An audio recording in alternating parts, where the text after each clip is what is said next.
Terima kasih Anda masih bersama kami. Pemirsa, Polda Kalbar mencatat sebanyak 26 kasus pidana pemilu yang terjadi dan telah dilaporkan.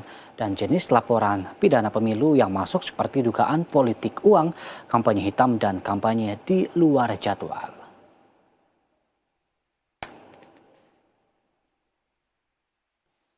Koordinator Penyidik Tindak Pidana Pemilu di Treskrimum Polda Kalbar, Kompol Leli Suhairi membenarkan pihaknya telah menerima laporan dan menangani sebanyak 26 kasus tindak pidana pemilu di Kalbar.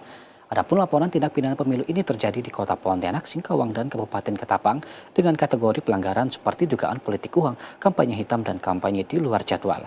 Leli pun menerangkan kasus tindak pidana pemilu merupakan kasus lex spesialis sehingga tindak pidana umum yang terjadi dikesampingkan dan tata cara penerimaan laporannya berbeda dengan tindak pidana lainnya. Dijelaskan Leli, dari 26 kasus yang dilaporkan, 25 kasus telah diselesaikan di tingkat Gakumdu dan satu kasus naik ke tahap penyidikan namun kemudian dihentikan.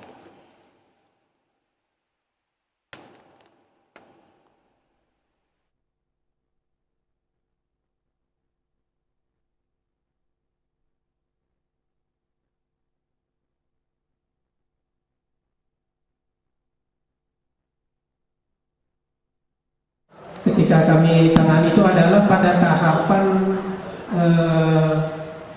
kampanye, kemudian tahapan masa tenang, dan pasca penghitungan suara. Nah, jadi domain yang lebih banyak dilakukan adalah money politik, kemudian kampanye hitam, baik campaign dan kampanye di luar jadwal. Nah, namun itu tidak bisa kita lanjutkan ke proses penyidikan karena beberapa unsur pidana yang disangkakan itu tidak terpenuhi.